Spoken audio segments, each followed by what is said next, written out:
बिहार में दो ही चीजें होती हैं, या तो सूखा रहता है या बाढ़ रहती है। इसमें भी जहां जहां पे भी आज जाएंगे, जो से स्टेट का जो भी क्षेत्र होगा उसमें पूरी रिपोर्ट बना के आप लोगों के माध्यम से परसों फिर हम बातचीत करेंगे और सरकार को चिट्ठी लिखेंगे और जरूरत होगी तो यहाँ की गवर्नमेंट से मिलेंगे भी।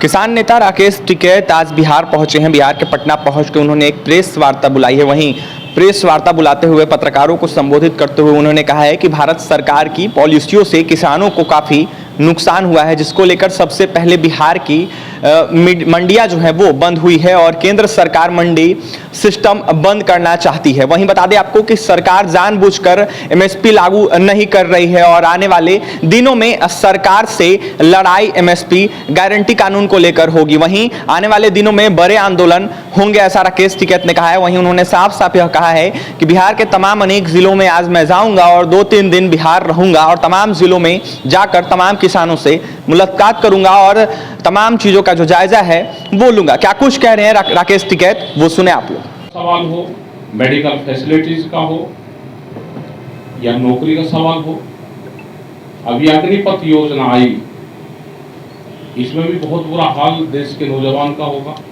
पॉलिटिकल आदमी 70-80 जब तक वो जीतता है वो पॉलिटिक्स करता है, उसका कोई रिटायरमेंट नहीं है। लेकिन 22 और 23-24 साल का बच्चा जब रिटायर होकर घर आएगा तो क्या कहेगा? वो ठीक लगता है कि 24 साल का बच्चा है, उम्र 24 और 23 साल हुई और ये रिटायर हो गया। तो ये आंदोलन भी जो यूथ का आंदोलन है, ये भी जब रिटायरमेंट होना शुरू हो जाएगी तो उसके बाद में एक बड़ा आंदोलन ये भी होगा। हमने सब बच्चों को कहा कि अभी आप सिर्फ विरोध करें, अपना काम करें।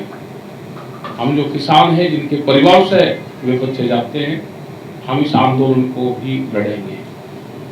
तो ये बहुत से इशू हैं, आए हैं यहाँ पे बिहार में, 2-3 दिन यहाँ पर रहेंगे। यहाँ के मेन फसलों का सवाल है, रोजगार का सवाल है। बिहार के लोग ये नहीं कि पूरे देश भर में, पूरी दुनिया में मजदूरी का ही काम करेंगे। अपने स्टेट में फसलों के भाव मिलें, उसकी लड़ाई भी बिहार के लोगों को शुरू करनी पड़ेगी। उसकी तैयारी के लिए यहाँ पर आए और बीच में फिर हम प्रोग्राम बनाएंगे बरसात के बाद में। जैसे ये धान ये लग जाएगा, उसके बाद में अक्टूबर के आसपास यहाँ पे आएंगे, 10-15 दिन का प्रोग्राम बनाएंगे और जितने भी छोटे बड़े संगठन होंगे उनसे सबसे बातचीत जिले जो है सूखे की चपेट में है, सरकार का भी तक कोई ध्यान नहीं दिया है, तो कब से आंदोलन की बात करेंगे सर? जी, किस जिला है जो सूखे की चपेट में है बिहार में? बिहार में दो ही चीजें होती हैं, या तो सूखा रहता है या बाढ़ रहती है। इसमें भी जहां जहां पे भी आज जाएंगे, जो से स्टेट का जो भी क्षेत्र होगा उसमें पूरी रिपोर्ट बना के आप लोगों के माध्यम से परसों फिर हम बातचीत करेंगे और सरकार को चिट्ठी लिखेंगे और जरूरत होगी तो यहाँ की गवर्नमेंट से मिलेंगे भी। टिकैत साहब, आपने कहा कि देश में बंदी की शुरुआत बिहार जी, आपको नहीं लगता है कि आप बिहार आने में बहुत विलम्ब कर दिए?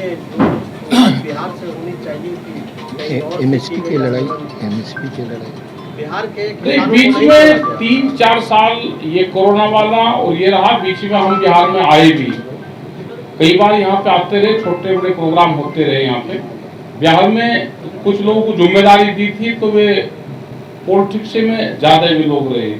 तो बिहार में अब संयुक्त मोर्चे के माध्यम से कुछ नए लोग निकले हैं, हम उनको जोड़ के एक मूवमेंट की शुरुआत करेंगे। बिल्कुल लेट है बिहार में, पता नहीं क्यों आपका ध्यान नहीं जाता है। पूरे देश में बीज हाइब्रिड बीज है, अपना मौलिक बीज आपने खो दिया। किसानों को इस मल्टीनेशनल कंपनियों के खिलाफ कोई ऐसा अपने पास प्रोग्राम नहीं है कि उनकी जो मनमानी है, और आप लोग उसको एक्सेप्ट भी कर चुके हैं अपने छूट से कि भाई किसान अपना बीज ना हो, हाइब्रिड बीज हो, हर साल बदले। ये जो आर्थिक उनका लोड बढ़ रहा है किसानों का, इसके नहीं, हम बड़ी लड़ाई इसके खिलाफ लड़ रहे हैं। और हमारा 93 से जब ये डंकल ड्राफ्ट आया, जब से हमारा है, और उसी में हाइब्रिड के बाद में अब तो जेनेटिकली मॉडिफाइड सीड आ गए। तो लेकिन उसके हम उसके खिलाफ पूरा हमारा मूवमेंट है। आपके नजदीक ही गोरखपुर डिस्ट्रिक्ट है, हमने यहाँ पे जो हाइब्रिड बीज थे और जेनेटिकली मॉडिफाइड सीड थे वो हमने जलाए उनके खेत में, और हमारा पूर्ण रूप से उनके खिलाफ अभियान है। और हमने अपने सीड बैंक, बेंगलोर में हमारा सीड बैंक बना, अभी तमिलनाडु में हम गए, जो भी नेचुरल सीड्स का उत्पादन करते हैं उन किसानों को प्रोत्साहन करते हैं। और हमारा ये है कि नेचुरल सीड हमारे रहने चाहिए, ये भारत सरकार से। लेकिन वो है कहाँ, बिहार में कहाँ है? बिहार में नहीं। बिहार धीरे धीरे खत्म होते जा रहे हैं। बिल्कुल आपकी ठीक बात है, ये खत्म होते जा रहे हैं। सरकारों का कोई ध्यान नहीं है, कुछ संस्थाएं हैं जो इस पे काम कर रही है। बिहार का ध्यान है, किसानों का भी, संगठनों का भी ध्यान नहीं है, क्योंकि संगठन कुछ जगह हम सीड बैंक बना रहे हैं। हमारा तमिलनाडु में है, कर्नाटक में चामराजनगर डिस्ट्रिक्ट है, वहां पे अपना सीड बैंक है। और जो इस तरह के सीड बैंक बना रहे हैं, क्योंकि सरकारें नहीं बना रही और कुछ किसान संगठन अगर बना रहे हैं तो हम उसको प्रोत्साहन करते हैं। और किसानों को कहते हैं कि जो कंपनी के सीड आ रहे हैं इनसे आप दूर रहें। अभी तो हाइब्रिड के बाद में जीएम सीड आ गए, जीएम उससे भी खतरनाक हैं। हमारी लड़ाई उनके खिलाफ परमानेंट लड़ी जाती है, हम उनको कोई सपोर्ट नहीं होने देते। अगर वे कहीं फील्ड ट्रायल करते हैं तो हम पूर्ण रूप से उनको जलाने का काम करते हैं। ये टिकैत साहब, बिहार में मंडी की बहाली के लिए क्या आप मुख्यमंत्री नीतीश कुमार जी से मिलेंगे? बिल्कुल मिलेंगे, बिल्कुल बात करेंगे, मिलेंगे। और मंडी बहाल होनी चाहिए। हमने यहाँ की मंडियों की हालात भी देखी, पूर्ण रूप से वो धीरे धीरे व्यापारियों के कब्जे में जा रही हैं। और जैसे मध्य प्रदेश और उत्तर प्रदेश की कुछ मंडियां में इंडस्ट्रीज के नाम पे व्यापारियों को खाली जगह दी जाएगी। बिहार में शेड बनाने के लिए वे जगह दी गई है उनको। अगर इस पे आंदोलन और मंडी नहीं बचाई जाएगी तो ये मंडियों की जगह पूर्ण रूप से चले जाएगी। व्यापारियों को रोजगार करने के लिए, छोटी इंडस्ट्रीज लगाने के लिए ये उनको अलॉट कर रहे हैं। और खास करके जो बीजेपी के लोग हैं, जो संघ से लोग हैं, उनको ये अलॉट कर रहे हैं। एफसीआई के बहुत सारे गोदाम अडानी को एफसीआई पूर्ण रूप से अडानी के वहां गिरवी रख रही, उन्हीं को ही वो दे रहे हैं कि आप ये जो एफसीआई है पूरा उनको देने लग रहे हैं धीरे धीरे। सरकारें देश को बेरोजगार और जमीन किसान की कितनी जल्दी जाए उसका पूरा प्रोग्राम कर रहे हैं। यहाँ पे भी जो सरकार है, ये भारत सरकार के साथ में इनकी पार्टनरशिप है, ये चले हुए हैं। तो धीरे धीरे आने वाले टाइम पे भी अगर उनकी पॉलिसी से बाहर निकल जाएंगे तो बिहार बचेगा। अगर ये बाहर नहीं निकलेंगे तो बिहार भी पूर्ण रूप से खत्म होगा।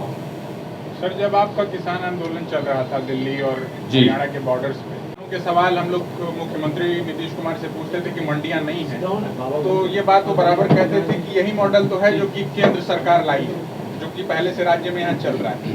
तो आप उनसे मिलने की बात कह रहे हैं फिर? नहीं, तो मिलने की बात तो ये है ना कि मंडी बहाल करो भाई। वो मॉडल तो पहले यहाँ पे इसी स्टेट में तैयार कर दिया तो उसका नुकसान देखो। यहाँ के हजारों ट्रक धान जीरी के यहाँ से भर के आप देखोगे कि उत्तर प्रदेश की तरफ जाते मिलेंगे, और वे पंजाब और हरियाणा जाते हैं। जो बड़े बड़े सेलर हैं उनके वहां पे वे जाते हैं। और इसीलिए भारत सरकार एमएसपी गारंटी कानून नहीं ले जाना चाहती। उस टाइम पे बातचीत थी क्योंकि 13 महीने का आंदोलन चला और हमारा ये था कि स्वामीनाथन कमेटी की रिपोर्ट लागू हो, एमएसपी गारंटी कानून उस पर बने तो कुछ किसानों को लाभ हो जाएगा।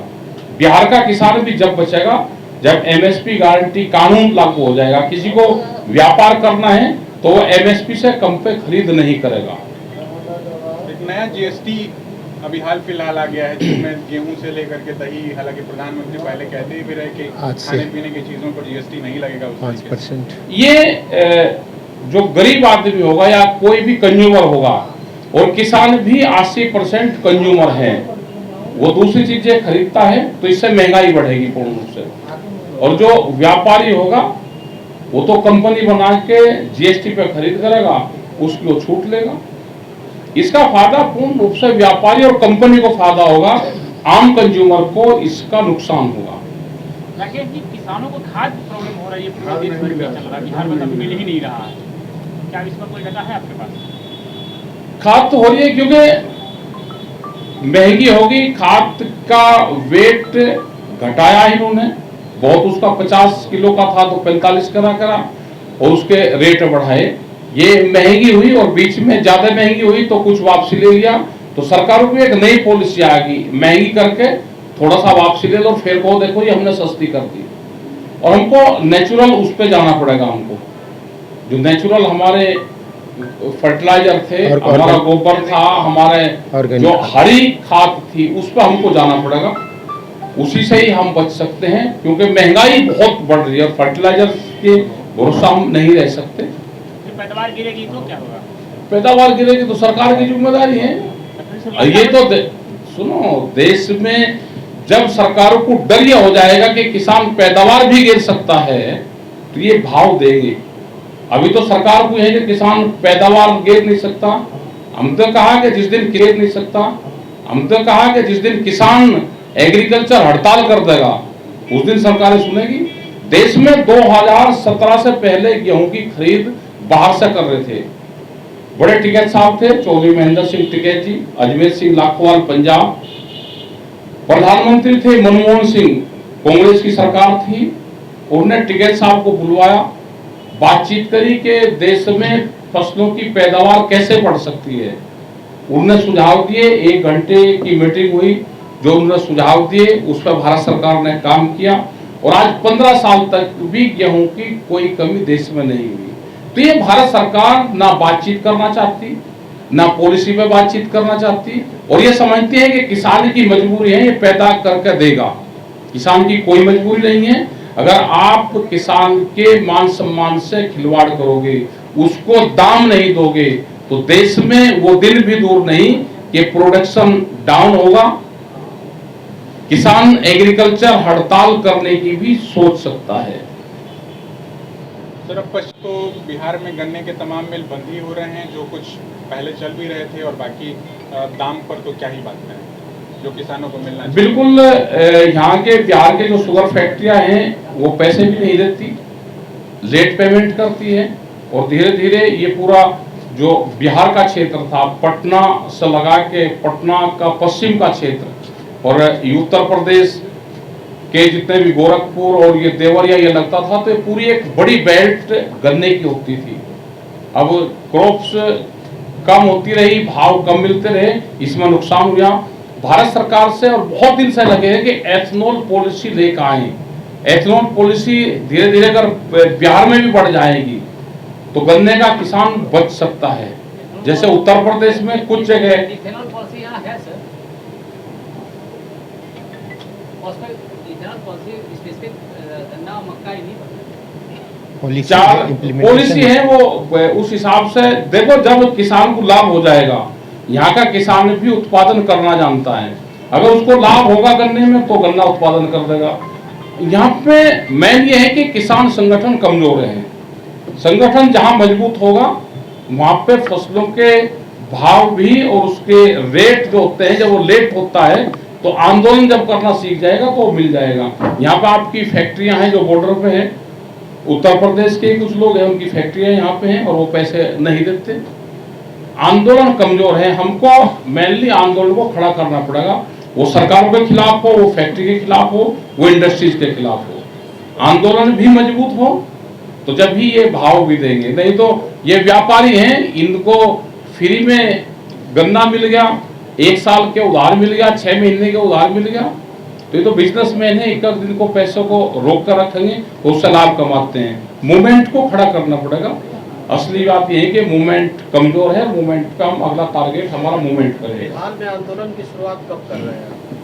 ये आंदोलन की शुरुआत है, आप लोगों से इतने लोग आए तो बातचीत हुई, अब ये धीरे धीरे चर्चा बढ़ेगी, नए लोग इसमें जुड़ेंगे, 3 दिन तक हम रहेंगे, कुछ लोगों से बातचीत यहाँ पे करेंगे, कुछ नए साथियों को जोड़ेंगे और एसकेएम से जो किसान संयुक्त मोर्चा है उससे जोड़ेंगे और एक आंदोलन यहाँ पे होगा, यहाँ पे बातचीत होगी, यहाँ की सरकारों से भी बातचीत करेंगे। ठीक है। तो आपने सुना किसान नेता थे राकेश टिकैत, उन्होंने अग्निपथ योजना को लेकर भी साफ साफ कहा है कि नौजवानों के हालात ख़राब होंगे और राजनीतिक व्यक्ति जो कभी रिटायर नहीं होते उनको लेकर भी उन्होंने साफ साफ कहा है। और जिस तरीके से किसानों की हालत ख़राब है उसको लेकर आने वाले दिनों में आंदोलन करेंगे। वहीं बिहार के मुख्यमंत्री नीतीश कुमार से भी मुलाकात करेंगे। वहीं बाढ़ हो सुखाड़ हो जिस तरीके से तमाम किसानों को दिक्कतें होती है उसको लेकर भी उन्होंने साफ साफ कहा है कि उसको लेकर भी हम बात करेंगे और आने वाले दिनों में बिहार में बड़ा आंदोलन करेंगे। फिलहाल राकेश टिकैत क्या कुछ करते हैं आपने सुना है और भी तमाम खबरों के लिए बने रहे हमारे साथ। हमारे चैनल को सब्सक्राइब करें, पेज को लाइक करें। बहुत बहुत धन्यवाद।